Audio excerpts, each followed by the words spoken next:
Hello guys, अस्सलाम वालेकुम। मेरा नाम मोहम्मद फ़हीम है और शरीफ मेडिकल कॉलेज का मैं स्टूडेंट हूँ। तो आज आप लोगों के साथ मैं अपना ज़िंदगी का कुछ एक्सपीरियंस शेयर करूँगा जो कि एमडी कैड के मुतालिक है। लोग जितने भी होते हैं जो एमडी कैड की तैयारी करने के लिए जाते हैं, वो जब एक एकेडमी ज्वाइन कर लेते हैं, कोई सेशन ज्वाइन करते हैं, 8-10 दिन तो उनके अंदर ऐसा जोश होता है कि बस एमडी कैट वही करेंगे और बाकी तो कोई करेगा भी नहीं। और 8-10 दिन के बाद वो जोश ठंडा पड़ जाता है। तो इसके लिए मैं आपको एक रूटीन बताऊंगा कि जिसके तहत आप कांस्टेंट, चाहे वो बोर्ड के एग्ज़ाम्स हो चाहे वो एमडी कैट के एग्ज़ाम्स हो, आप मुसलसल एक रवानी के साथ पढ़ सको। तो जब मेरा मैट्रिक का रिज़ल्ट आया था तो मेरे मार्क्स थे 1031 आउट ऑफ 1100। तो मुझे बड़ा खुद पे प्राउड था और मैं देखता था कि मुझे जितना आता है वो बाकियों को नहीं आता, और ये घमंड मेरे अंदर ना कूट कूट के भरा हुआ था। जब मैं फर्स्ट ईयर में गया तो यही बात मेरे अंदर बहुत ज़्यादा थी। जब फर्स्ट ईयर का रिज़ल्ट आया तो टोटल बच्चे 100 थे कॉलेज के, तो मेरा नंबर था 21। इस बात ने मुझे इतना डिग्रेड किया लोगों के सामने, इतना डिसअपॉइंट हुआ कि एक टॉपर बच्चा हो के और लोगों को एम्बेरसमेंट होती है, जैसा कि आजकल हो रहा है कि कुछ लोगों के फर्स्ट पार्ट में नंबर कम है और उन्होंने इम्प्रूव करना था सेकेंड ईयर में, जिसकी वजह से बोर्ड ने फर्स्ट ईयर की बेसिस के ऊपर एमडी कैड के एडमिशन्स लेने हैं। तो खैर छोड़े, ये एक अलग स्टोरी है। उसके बाद सर ने मुझे एक शेर सुनाया था जिस कॉलेज में मैं पढ़ता था। तंदी तेज बाद मुखालिफ से मत घबरा ए उकाब, ये तो चलती है तुझे ऊंचा उड़ाने के लिए। तो गाइस, आज आप लोगों को मैं ये बताऊंगा कि एमडी कैड पे फोकस कैसे करना है और अच्छे मार्क्स लाने कैसे हैं और एमसीक्यूज को टैकल कैसे करना है। इसके लिए आपको सबसे पहले जो बात होगी वो रूटीन सेट करनी होगी। रूटीन कैसे सेट करनी है? आपके एकेडमिक ऑनलाइन लेक्चर्स होते होंगे या आप खुद सेल्फ स्टडी करते होंगे। आपको मटेरियल कौन सा आप पढ़ना चाहिए, आप लोगों को कौन सी एकेडमी की बुक्स पढ़नी चाहिए, कौन आपको प्रॉपर गाइड करेगा, वो मैं आज आपको इस वीडियो में बताने वाला हूँ। सबसे पहले मैं बात करूँगा इंग्लिश की। इंग्लिश में दो चीज़ें होती हैं, एक होती है ग्रामर और दूसरी होती है वोकैब। वोकैब की जहाँ तक बात करूँ तो वोकैब का याद करने का सबसे आसान तरीका ये है कि आप डेली के 10 वर्ड्स लो और 10 वर्ड्स को पेज पे लिखो और दीवार पे पेस्ट करो और रोज़ाना चलते फिरते शाम तक उन 10 वर्ड्स को ऐसा याद करो कि आपको पता हो ये नाउन है, एडजेक्टिव है, क्या चीज़ है, इसके सिनोनिम्स क्या बनते हैं और ये सेंटेंसेस में कैसे यूज़ होता है। दूसरी बात आती है ग्रामर। ग्रामर की आज तक मैंने जितनी भी बुक्स देखी हैं उनमें मैं आपको एक बुक रेकमेंड करूंगा जो कि प्रोफेसर सलमानुल वहीद की केमिकल ग्रामर की बुक है, और आप उनकी ऑफिशियल वेबसाइट पे देख सकते हो कि वहाँ पे उन्होंने जो टेक्स्ट बुक है उसका टेक्स्ट लेके आपको ग्रामेटिकल पॉइंट्स प्रपोजिशन के हिसाब से और नाउन प्रोनाउन का जो लिंक होता है, मतलब जैसा कि कौन सी फॉर्म ऑफ वर्ब यूज़ होगी कौन सी नहीं होगी, वो उन्होंने बड़ा क्लियर कट करके हाईलाइट करके बताया हुआ है। तो ये चीज़ आप लोगों को बहुत फ़ायदा देने वाली है, अगर ये अडॉप्ट करो तो बेस्ट होगा। दूसरी बात है बायोलॉजी की। बायोलॉजी के लिए मैंने खुद अभी एंटी टेस्ट के बच्चों को बायोलॉजी की तैयारी कराई है, तो मुझे जो सबसे अच्छा मटेरियल लगा वो कोमल यकूब का है, जो कि आपको एमडी कैट प्रिपरेशन के पेज पे मिल जाएगा और उसका लिंक मैं आपको यहाँ नीचे डिस्क्रिप्शन में भी दे दूंगा। उन नोट्स की क्या खास बात है? उन नोट्स की खास बात ये है कि आप लोग अगर टेक्स्ट बुक ना भी पढ़ो, अगर 100 मार्क्स का पेपर होगा तो उसमें से आपके 90 मार्क्स श्योर हैं कि आप लोगों के आएंगे।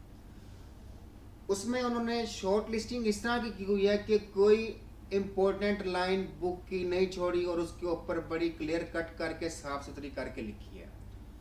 और अगर आप लोगों को वो नोट्स अजबर याद हैं तो मीन्स आप लोग सही ट्रैक पे हो।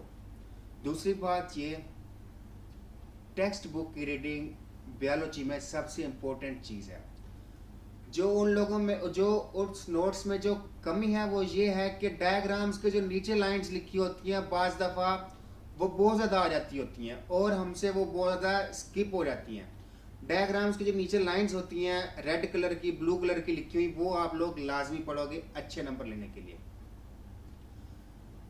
दूसरी बात बायोलॉजी की करूँगा कि उसके अंदर जैसा कि डीएनए वाला चैप्टर है, इस तरह के जो चैप्टर हैं उनके एंजाइम्स, आप एक चैप्टर के एंजाइम्स को दूसरे चैप्टर के एंजाइम्स के साथ लिंक करो। आप अगर एक चीज़ एक चैप्टर में पढ़ रहे हो तो दूसरी उसके जो एस्पेक्ट, जो उसके रिलेटेड चीज़ होती है, अगर आप एक दूसरे को कोरिलेट करके पढ़ोगे बुक्स को तो आप लोग अच्छे नंबर हासिल करेंगे। अब कोरिलेट का क्या मतलब है, ये आप लोगों को कोरिलेशन में आपको समझाऊंगा कि कोरिलेशन कैसे करनी है। आप लोग डीएनए वाला चैप्टर पढ़ते हो जिसके अंदर रेप्लिकेशन वगैरह का जिक्र है।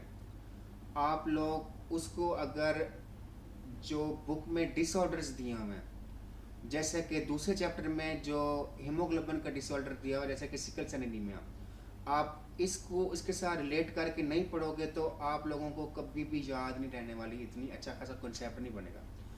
कॉन्सेप्ट बनाने के लिए आप एक बुक का एक पेज पढ़ो, उसी पेज के ऊपर आप अपनी शॉर्ट लिस्टिंग करो और साइड पे स्टिकी नोट से लिखोगे तो जाके आपको अच्छी प्रिपरेशन, जाके मतलब स्कोर आप 100 में से फर्ज करते हैं अगर 100 मार्क्स है तो 90 अबव कर सकते हो। खैर बायोलॉजी का तो इतना कोई इशू नहीं होता, उसमें तो ख़ास तौर पे आप लोगों को रटा अच्छा होना चाहिए। और बायोलॉजी में डिक्टो अमूमन लाइंस आती हैं जो कि आप लोगों को टेक्स्ट बुक जो आपको है ना वो लेके जाएगी। और दूसरा वो कोमल यकूब के एमडी कैट के नोट्स। तीसरी बात है फिज़िक्स की। फिज़िक्स की कोमल यकूब के नोट्स भी अपलोडेड हैं, लेकिन उससे थोड़े से अच्छे नोट्स अली रज़ा के जो हैं वो मौजूद हैं फेसबुक पेज के ऊपर, और उसका लिंक भी मैं आपको नीचे वीडियो की डिस्क्रिप्शन में दे दूंगा, जो कि आप लोगों को फार्मूलाज की अच्छी गाइडेंस करता है और वैल्यूज़ की अच्छी गाइडेंस करता है। तीसरी बात है केमिस्ट्री की।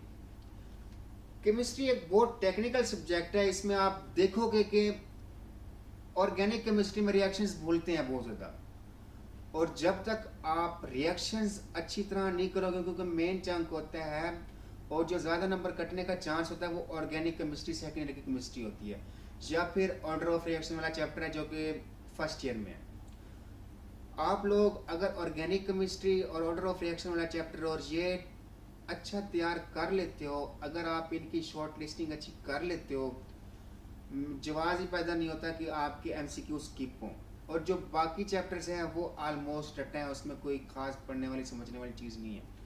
खैर आई थिंक छठा चैप्टर है फर्स्ट ईयर की केमिस्ट्री का केमिकल बॉन्डिंग वाला, उसमें आप लोगों को थोड़ा बहुत समझने वाली बात है।